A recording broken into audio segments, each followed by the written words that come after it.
Shalom, devosi pengkhotbah pasal 9, ayat 1 sampai 12. Nasib semua orang sama.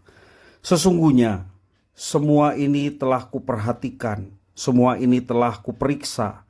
Orang benar dan orang berhikmat serta perbuatan-perbuatan mereka ada di tangan Allah, baik itu kasih ataupun kebencian. Manusia tidak mengetahui apapun yang dihadapinya. Segala sesuatu sama bagi semua orang. Nasib itu sama baik bagi orang benar maupun orang fasik, bagi orang baik dan tahir maupun orang najis, bagi orang yang mempersembahkan korban maupun yang tidak mempersembahkan kurban. Sebagaimana orang baik, begitu pula orang berdosa. Sebagaimana orang yang bersumpah, begitu pula orang yang takut bersumpah. Inilah kemalangan dalam segala sesuatu yang terjadi di bawah matahari. Nasib semua yang sama.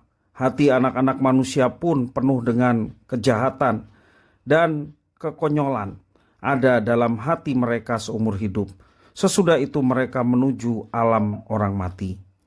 Tetapi siapa yang termasuk di antara orang hidup mempunyai harapan, karena anjing yang hidup lebih baik daripada singa yang mati. Sebab orang yang hidup tahu bahwa mereka akan mati, tetapi orang yang mati tidak tahu apa-apa. Tak ada lagi upah bagi mereka. Bahkan kenangan akan mereka sudah lenyap. Baik kasih, kebencian, maupun kecemburuan mereka sudah lama hilang. Dan untuk selama-lamanya tak ada lagi bagian mereka dalam segala sesuatu yang terjadi di bawah matahari. Ayo, makanlah rotimu dengan sukaria dan minumlah anggurmu dengan hati gembira. Karena Allah sudah lama berkenan pada perbuatanmu. Hendaklah pakaianmu selalu putih dan janganlah tiada minyak di atas kepalamu. Nikmatilah hidup dengan istri yang kau kasihi seumur hidupmu yang sia-sia, yang dikaruniakan kepadamu di bawah matahari. Ya, seumur hidupmu akan yang sia-sia. Sebab itulah bagianmu dalam hidup dan dalam jerih payah yang engkau lakukan di bawah matahari. Apapun yang dapat dikerjakan tanganmu, kerjakanlah dengan sekuat tenaga.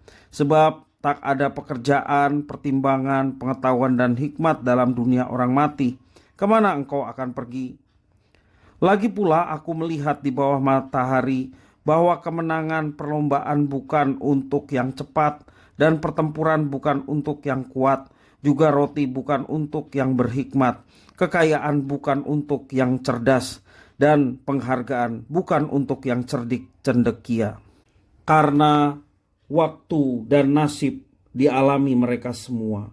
Sesungguhnya manusia tidak mengetahui waktunya, seperti ikan yang tertangkap dalam jala yang mencelakakan, dan seperti burung yang tertangkap dalam jerat. Begitulah anak-anak manusia terjerat pada waktu yang malang ketika hal itu menimpa mereka secara tiba-tiba.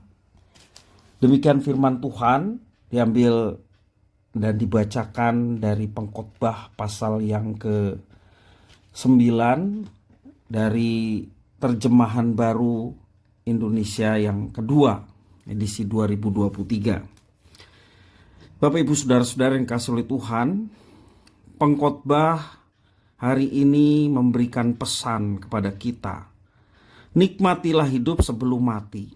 Alasannya sederhana. Yang pertama, nasib semua orang akan sama. Orang benar, orang fasik, orang baik, orang jahat, orang tahir, orang najis, penyembah yang taat maupun yang tidak menyembah dengan taat, semua pada akhirnya akan mati. Ayat 2-3 menjelaskan demikian. Dan juga pesan yang kedua, hidup jauh lebih berharga daripada kematian. Dikatakan anjing yang hidup lebih baik daripada singa yang mati. Kata pengkhotbah mengatakan demikian. Hal itu menunjukkan bahwa sehebat apapun manusia, ia tidak akan ada artinya apabila sudah mati. Dan pesan yang ketiga, hanya dalam dunia orang hidup, yaitu di bawah matahari, ada harapan. Jangankan berharap, Dalam dunia orang mati tidak ada pekerjaan, tidak ada pertimbangan, tidak pula ada pengetahuan dan hikmat. Dan pesan yang keempat, manusia tidak bisa memprediksi kematiannya. Jika kenyataan memang seperti itu, lalu bagaimana cara kita menikmati hidup? Cara yang pertama, menikmati hidup harus dengan berpusat kepada Tuhan Allah. Dia adalah pribadi yang berkuasa, pencipta yang penuh kasih kepada manusia. Ia adalah penguasa hidup kita sekalian manusia. Dia juga berkuasa atas segala sesuatu yang ada pada kita, termasuk yang kita miliki. Hikmat dan cara Allah tidak sama seperti hikmat dan cara manusia. Tuhan Allah memberikan hikmat kepada yang dikehendakinya dengan cara-cara yang tidak masuk akal bagi manusia. Dan yang kedua, nikmati hidup harus dengan sukaria. Secara eksplisit pengkhotbah mengatakan dalam ayat 7 dan 8, mari makan roti dengan sukaria dan minum anggur dengan hati yang senang. Biarlah selalu putih pakaianmu dan jangan tidak ada minyak di atas kepalamu. Pakaian putih adalah simbol sukacita. Minyak mengacu kepada tanda berkat dan ekspresi sukacita itu. Dan yang ketiga, bagaimana cara menikmati hidup?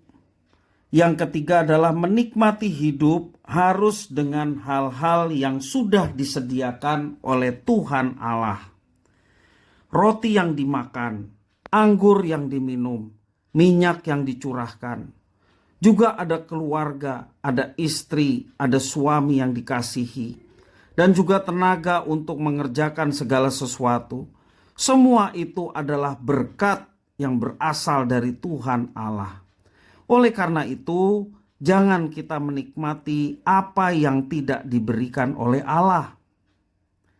Mari kita ucapkan syukur dan terima kasih untuk segala yang telah Tuhan Allah sediakan bagi kita.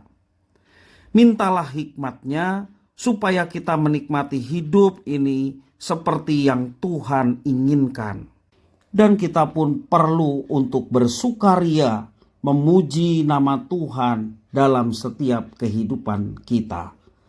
Tuhan Yesus memberkati.